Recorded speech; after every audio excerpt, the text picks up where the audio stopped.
27টা বছর এই সরকারি তিতুমি কলেজে আশা দিয়ে আজকে চূড়ান্ত পর্যায়ে নিয়ে আসছে। আপনাদের জায়গা থেকে আপনাদের সমস্যাটা দেখতেছেন, আমাদের জায়গা থেকে আমাদের সমস্যাটা দেখতেছেন না। দেখেন 1968 সালে সরকারি তিতুমি কলেজ প্রতিষ্ঠা হয়েছে, অথচ যারা এই বিশ্ববিদ্যালয়ের অনুমোদন দেয় তাদের প্রতিষ্ঠা সাল হচ্ছে 1992 সাল। তাদের পর্যন্ত 112টা বিশ্ববিদ্যালয়ের তার অনুমোদন দিচ্ছে। এই 112টা বিশ্ববিদ্যালয়ের মধ্যে 4.5 লক্ষ প্লাস আছে ছেলেমেয়ে। আমার তিতুমিরের একটা আছে প্রায় 35,000 রানিং স্টুডেন্ট। আমাদের অবস্থানটা কোথায় এখন চিন্তা করে? আমাদের তো জিম্মি করে, আমাদের পড়ালেখা বছর পর বছর জিম্মি করে রাখছেন আমাদের যথাযথ কর্তৃপক্ষ। আমাদের ক্যাম্পাস, এটা আমাদের ক্যাম্পাস, এটা আপনারা দেখতেছেন যেটা রাস্তা, এটা আমাদের কলেজ ক্যাম্পাস। দেখছেন তিতুমির কলেজের শিক্ষার্থীরা আবারও রাস্তা অবরোধ করায়। দেখছেন আসলে রাস্তার মাঝে কিন্তু আসলে রাস্তা অবরোধ করে ব্যারিকেড দিয়ে আটকে দেওয়ার ফলে কিন্তু আসলে যারা আসলে আটকা পড়া লোকজন রয়েছেন তারা কিন্তু আসলে বলছেন যে তাদের আসলে ছেড়ে দিতে, কিন্তু আসলে কর্তৃপক্ষ যে শিক্ষার্থীরা রয়েছে তারা কিন্তু কোনোভাবেই আসলে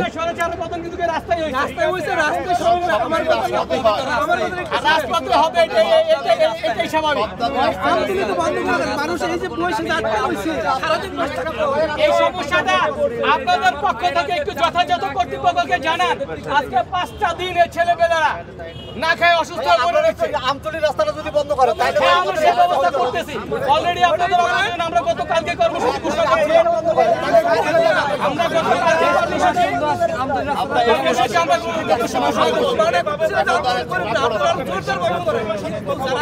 আমরা তো কথা বলার চেষ্টা করছি, আমাদের তারা জিম্মি করে রাখছে। বর্তমান যারা সরকার আছে ওনারা তো ভালো, আমাদের কিছু দরকার নেই, আমরা তো আপনাদের মতো সাধারণ মানুষ।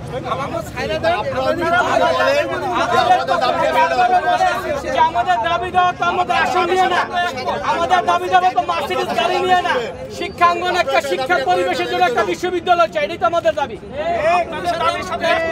আমাদের মার্সিডিজ গাড়িও দরকার নাই, 5তলা বাড়িরও দরকার নাই, শিক্ষাঙ্গনে শিক্ষা পরিবেশের জন্য আমরা একটা সুষ্ঠু পরিবেশের জন্য একটা বিশ্ববিদ্যালয়, এটাই তো আমাদের দাবি। এর চেয়ে বড় কিছু দাবি তো আমাদের নাই।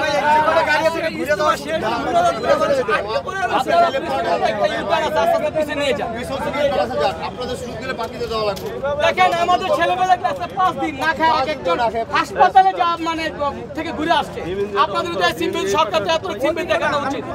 এই সরকার কিন্তু 1700 শহীদের রক্তের বিনিময়ে প্রতিষ্ঠিত সরকার। 1700 শহীদের রক্তের বিনিময়ে সরকার। দেখছেন আসলে রাস্তা অবরোধ করে তিতুমির কলেজের যে কর্মসূচি সেটা কিন্তু আবারও শুরু হয়েছে।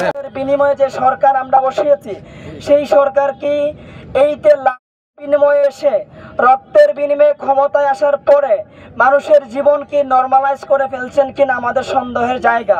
যদি সেটি না হতো তাহলে আজকে 5ম দিন হওয়ার পরেও আমাদের ভাইরা এখানে রাস্তায় মরে যেতে হওয়ার উপক্রম হতো না, এখনো অনশন করতে হতো না। এখন আপনারা জানেন আমাদের সেই কর্মসূচির অন্তর্ভুক্ত হিসেবেই আমাদের যে 35,000 শিক্ষার্থী ভাই বোন আছে তারা যখন দেখেছে তাদের ভাইয়েরা এখানে মরে যাচ্ছে, রাষ্ট্রীয় কর্তৃপক্ষ রেসপন্স করছে না, রাষ্ট্রীয় কর্তৃপক্ষ যথাযথ দাবি আদায় মেনে নিচ্ছে না, সেই কারণে তারা ক্ষুব্ধ হয়ে তারা আরেকটি কর্মসূচি দিয়েছে। তারা একটি আলটিমেটাম দিয়েছিল, সেই আলটিমেটামে সেখানে রেসপন্স না পেয়ে একটি কর্মসূচি ছিল blockade to Dhaka north city. তো সেই কর্মসূচি আমাদের গতকাল 4টার পর থেকে শুরু হয়েছিল এবং আপনারা জানেন যে বাংলাদেশের ধর্মপ্রাণ মুসলমানদের অন্যতম একটি প্রোগ্রাম ছিল বিশ্ব ইজতেমা।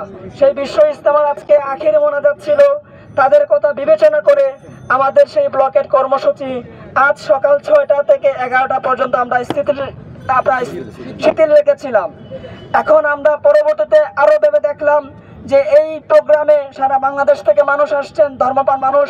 আমরা আমাদের এই কর্মসূচির অন্তর্ভুক্ত রেলপথ ছিল, আমাদের এই কর্মসূচির অন্তর্ভুক্ত নর্থ সিটির যে হাইওয়ে রোড যেটা আছে সেটাও ছিল, ঢাকা টু ময়মনসিংহ যে হাইওয়ে সেটাও ছিল। তাদের কথা বিবেচনা করে আজকের জন্য আমরা রেলপথ এবং যে ঢাকা ময়মনসিংহ হাইওয়ে রোড সেটা আমরা ব্লকের থেকে আমরা উইথড্র করেছি আজকের জন্য, শুধু তাদের কথা বিবেচনা করে। কিন্তু নর্থ সিটির ভিতরে আরো যে রুটগুলো আছে সেই রুটগুলো অবশ্যই আমাদের সেই ব্লকের কর্মসূচির অন্তর্ভুক্ত থাকবে।